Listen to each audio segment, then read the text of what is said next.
Greetings and salutations, friends and gamers of all stripes. My name is GM Dave. I am your man behind the screen. And welcome at last to part 3 of our series on times I screwed up as a GM, our response to Aaron the Pedantic's video from a couple of months ago. This, my friends, is the big one. So, we've talked about the story of Tala the Mute, the NPC character that I thought would be just such a cool idea to explore that I did not think through nearly well enough to realize beforehand, my players probably aren't going to enjoy dealing with a mute NPC who is a sort of pseudo-commander to them for this organization they're a part of. Watch part 1 on this series if you want to hear that story. We've talked about the Desert Dungeon disaster, which was by far the most voluminous series of fuck-ups that I've ever had occur from my own mistakes and poor decision-making in designing a dungeon. Well, now we talk about the big one. There was only one major fuck-up with this particular game. Only one. And yet, it is by far the single biggest fuck-up that I had. Because this killed an entire campaign by the end of the first session. I don't even have a special name for this one. This is just the campaign killer. So again, Pathfinder days. And this was the most recent of these games I've been discussing. Yeah, it is the most recent. I don't remember exactly what year it was. I just remember that it happened when I was living in my first apartment. It involved myself, my friend Luke, who was living down here, in the same town as me at the time, and a high school friend of mine. High school friend by the name of Mike. I had invited them over to join in a new game I was running. I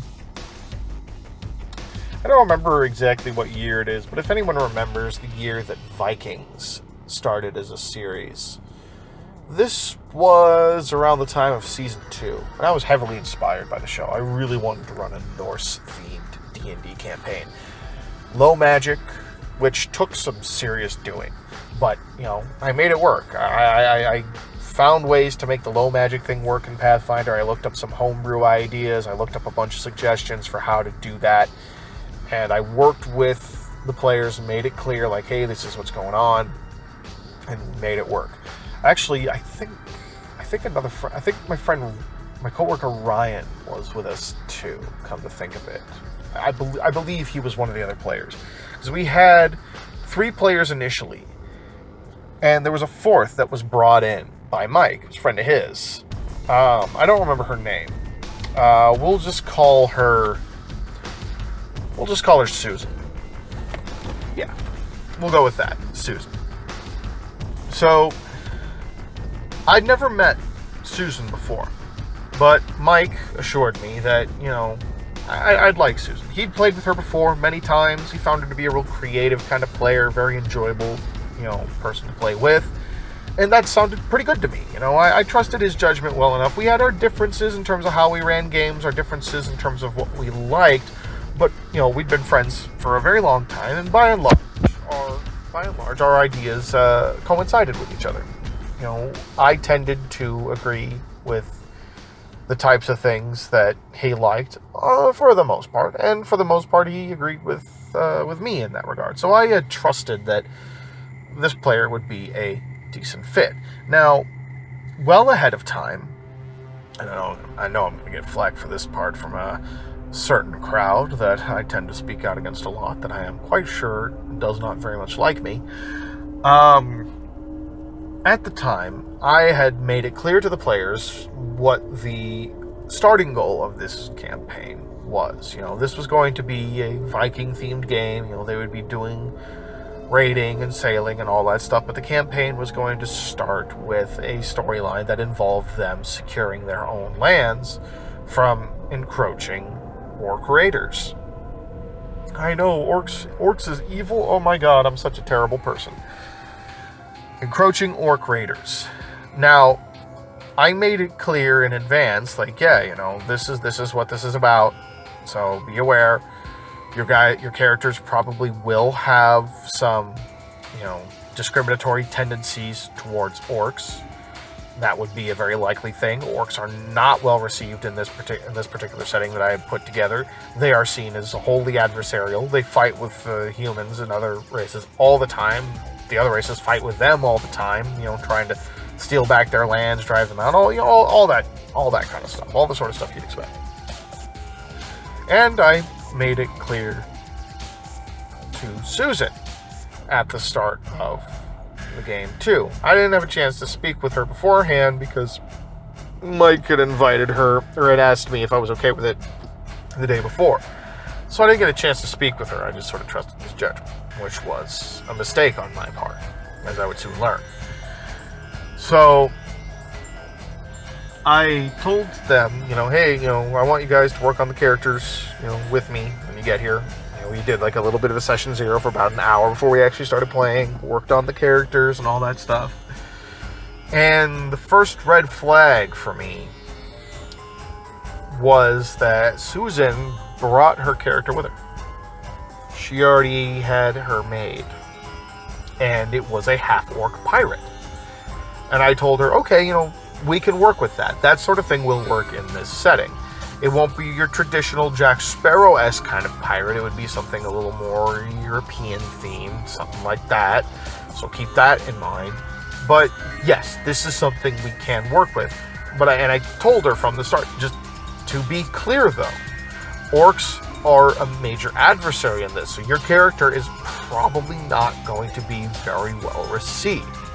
And, you know, the other players here, like I told her from the start, you know, told the other players, their characters likely will have animosity towards orcs. They likely will have prejudices towards orcs, and there is reason for that because there has been a lot of warfare engaged between the orcs and, you know, these human settlers, the different people living in these lands, native to these lands. The orcs are an outside invading force.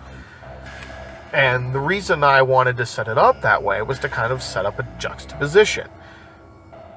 You were fighting off and battling against an outside invading force, but later on, you yourself become an outside invading force. I liked being able to play with that idea. That was one of the core themes I wanted to play with in that game, was trying to bring out that eventual realization of, hey, you know, those orcs you were killing at the beginning, you were killing them because they were an invasive force that was not native to your lands and was basically coming in to kill your people and take your stuff. And now you're doing the same thing. You know, it was meant to be sort of a deep, more political game. Again, similar to the Vikings TV show. You know, it was heavily inspired by that. And, of course, Game of Thrones at the time, too, in all fairness. Well, I told her that this was going to be the case, and she seemed all on board. So, even though she came with a pre-made character, my worries were assuaged a little bit. So I walked everyone through Session 0. Mike's character we made, Ryan's character we made, and I had put an offer on the table. I had said, hey, you know, I have a character that I would like it if one of you guys is willing to fill this character type. It's got a couple restrictions placed upon it, but I think it would be more interesting if one of you guys play this character as opposed to me just making him an NPC. And I told them from the outset, this is the Jarl's bastard son, and he's a half-elf. He's a character that the Jarl's wife has a lot of animosity towards, and the people have very mixed feelings about him. They tend not to trust him because he's part elf, and it has led to a little bit of distrust of the Jarl. Is there anyone who wants to take on this character idea, or do we want to hold this off as an NPC? I will not force this on anybody. And without without batting an eye, without even a second breath, Luke stepped up to play and said, oh, hell yeah, I'll play that. That sounds fucking awesome. He was way into the idea, and I was very excited for that, because he immediately took to the idea of like, all right, this guy, he's the half-elf bastard son of the Jarl. He wants to prove himself not only in the eyes of his father that, he can be a worthy successor. He can be a worthy addition to this man's family, a worthy addition to this town that he has grown up in, these people, but also make his own mark on the world and really distinguish himself. So he really went in on this idea. He really took it and ran with it. And I was super excited to see where this would go. And one of the other things he did that I liked is he played on the ancient animosity, not just of these people with orcs, but also that orcs and elves have with each other. So, and he made it clear, like, yeah, I'm gonna play on this animosity. He's gonna despise orcs. He is not gonna be trusting of them. And he tried to make it clear to Susan, like, yeah, so kind of be ready for that. He's not gonna be trusting of you right from the start. And again, she seemed okay with that. And I was like, all right, that's fine, that's cool. So we finished the session 0. The characters are finalized. I gave a once over of all of them. Everything looks good. And we get started. And we just jump right into it. An orc raid has recently happened on one of the neighboring townships in the Jarldom, and they basically want to assemble a force. The people want to assemble a force to drive them back, clear out the town, and try to see if they can find where this particular orc stronghold is, and hopefully wipe it out. As this is going on, an alarm goes out.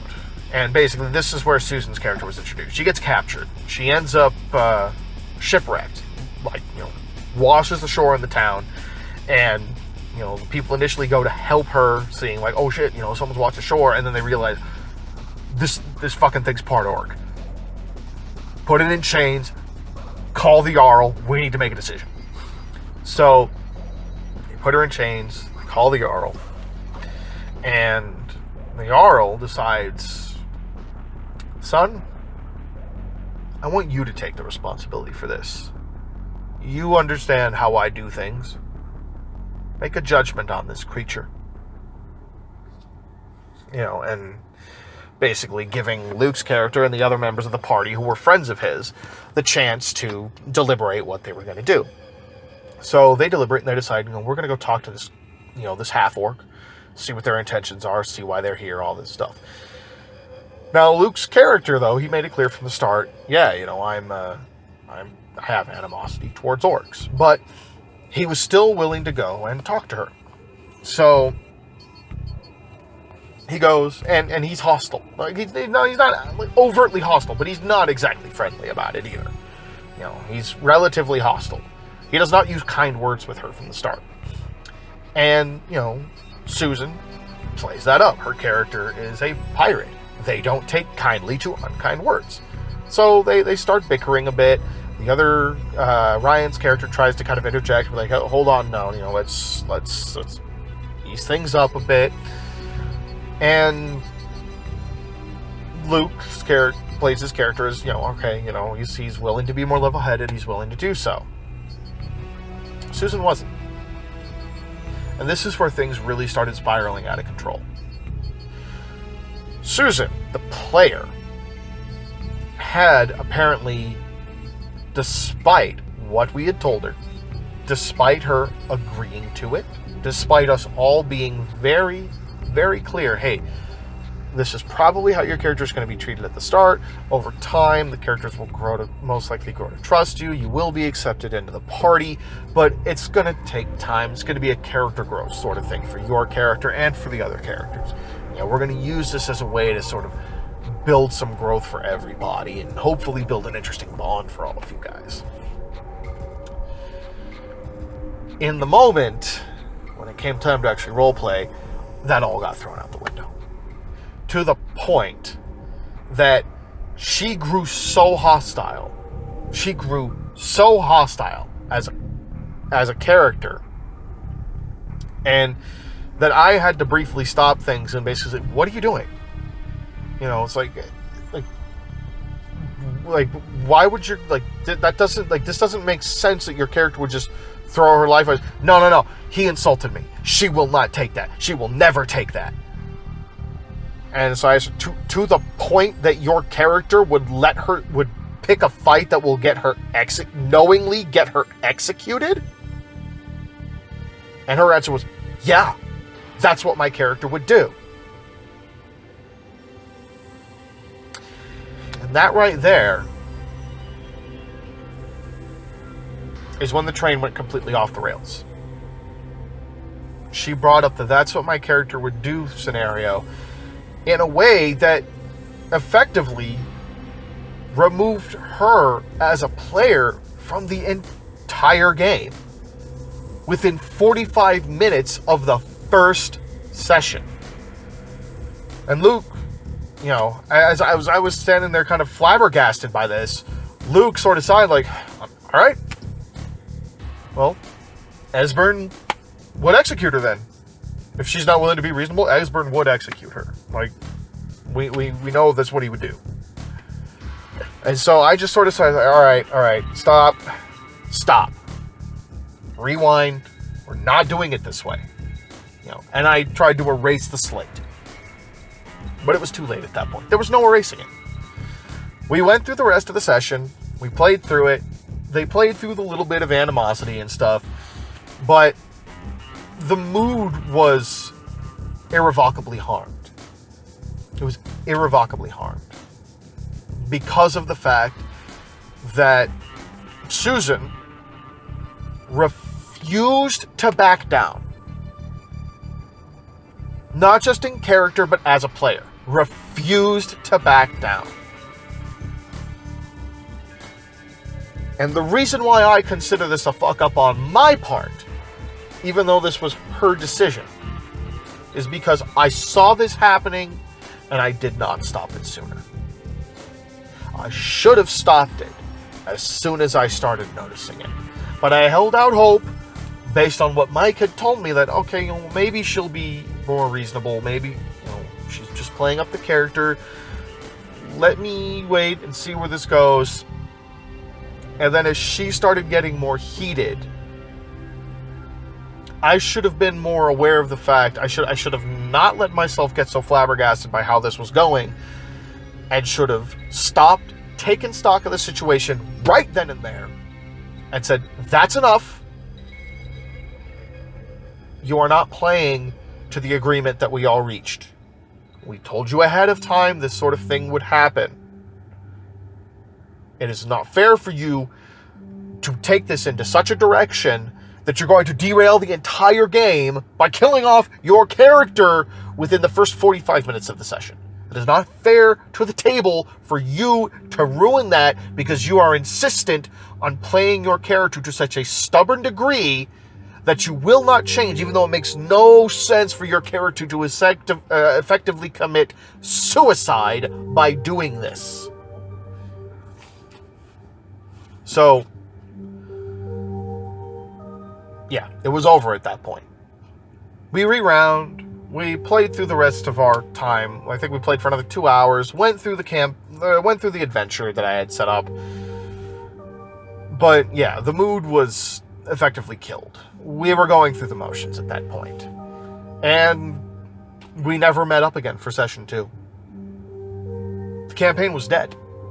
Before the first session was even done, the campaign had already died. And as I said, I consider this my biggest fuck up because I was at a point where I was experienced enough to know and to recognize these situations. I've recognized them in other games that I've run. I've recognized them in other games that I've played in. But in this particular instance, because I put a lot of trust into what an old friend of mine had said about his new friend, I didn't do enough to ensure that this wouldn't happen. I didn't take the steps necessary to nip it in the bud and stop it before it snowballed out of control. I allowed things to go too far, instead of stepping in as the adjudicator like I should have when it started to get too heated. Because I didn't know Susan well enough.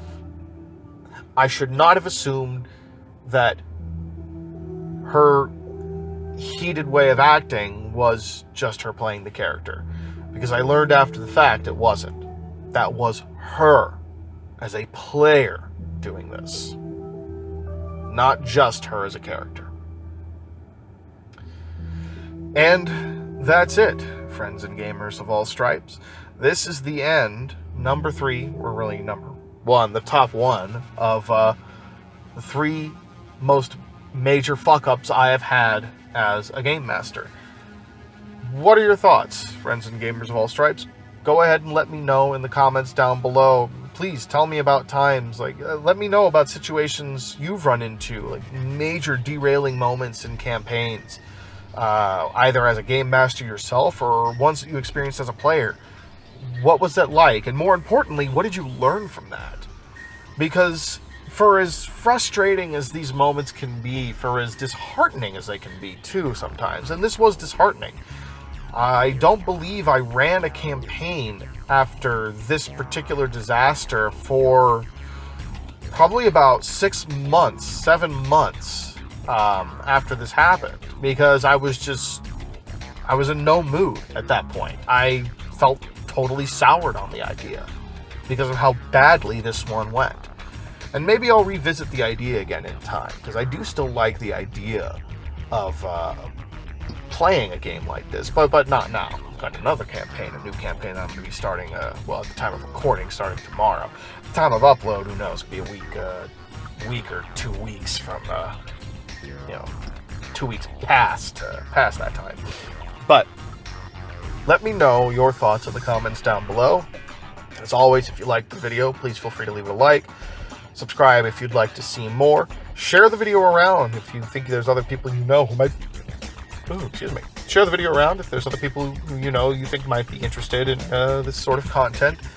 And while you're down there, please do me the kindness of opening up that description box to follow me on my social media presences. But more importantly than that, even more importantly really, I would say, than following me on Minds, as important as that is, since that is the primary backup platform that I use, please give a read to Phoenix Rising.